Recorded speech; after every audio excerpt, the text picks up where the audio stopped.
The story of Peter Obi is more than pages bound in print. It is a chronicle of resilience, vision, and the transformative power of principled leadership. Going down memory lane, I've known His Excellency Peter Obi for more than 15 years and can profoundly stand to defend his personality, character, and competence, whether night or day. Books, as you know, are monuments of memory. They preserve not only facts, but spirit, not only events, but lessons. And in celebrating this particular story, we honor the journey of a man who began in the marketplace and rose to become a household name in Nigeria's boardrooms, political and social consciousness. Mr. Peter Gregory Obi represents that man, embodies that spirit, and is a true representation of a man which we should truly deserve to lead this country.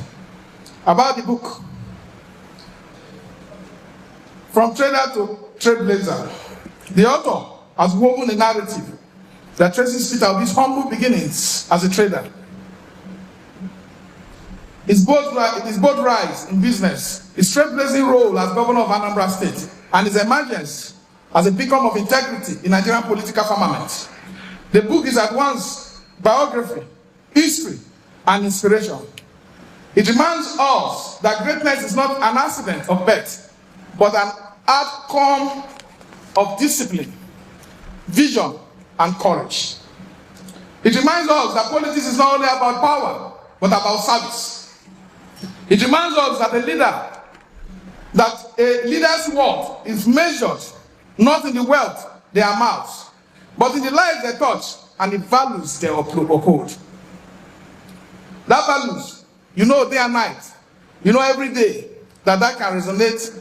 That appeal can be found in the person of Peter Gregory Obi. Why this story matters now? Ladies and gentlemen, the timing of this launch could not be more significant. We live in a nation at crossroads, where corruption corrodes institutions, where the youth groan under the unemployment, and where cynicism stresses and overshadows hope. The hope is becoming bleak every day. People are afraid of their next meal and where to come from. The cost of living has gone beyond the reach of the common man and totally wipe out the middle class of this great country. In such a time as this, the story of Peter Obi offers an alternative imagination of leadership, a leadership that we can trust, a leadership that can make sure Nigeria succeeds. Here is a man who insists that public funds should be meant for public good, who demonstrated, even in the face of opposition, that frugality, accountability, and transparency are not outdated virtues better. And this country can prosper under a fair and justiciable society if we stand by the truth and act by the truth. Distinguished ladies and gentlemen, it is my honor to declare from trader to trailblazer, the story of Peter Obi officially launched. A new Nigeria is possible. Thank you and God bless you. Before I conclude, I know you've been patient with me. Before I conclude, I want to thank those of you who are here. None of us here who do not have a choice. There's a lot of food is ready in our Nigerian politics. All of you have the choice. None of you here matter less. None of you matter less. We tend to live in the euphoria of the moment. That is the Nigerian something. We have what they call attention lifespan. We can't sustain a struggle and not get weakened or listen to side stories. Or if our benefits are not met, we move on. The struggle to save Nigeria, the struggle to make this country work, the struggle to create an equal society where a man from Southeast is seen as equal from a man from Southwest. That a man from my village in Ogugu is also seen as equal as a man from Kenji. It's that kind of society that we should drive towards. Because we cannot have a society where public resources is used to benefit very micro few. Then what happened to the few, your future? What happened to the future of your own children? Politics takes charge of a lot of issues, but people want us to play it away. There were small mistakes we made while they were able to steal the mandate putting ourselves in blame game or blaming everybody or blaming and avoiding not to blame ourselves. Because all of us will share that fault. Nobody will say that you're going to leave isolation out of that. But what do we do going to 2027? What do? We must organize. We must stop agonizing. We must stop complaining. We must stop being afraid. Because this country, I'm telling you, people know what is right. And that's why the wave of Peter Obi was very huge when it comes to 2027. He won the election. I've given statistics to people on national TV, on radio station, that election was won by Peter Obi. And nobody can contradict that statistics. I have it. I've written about it. The statistics are open. They are naked. You cannot run away from it.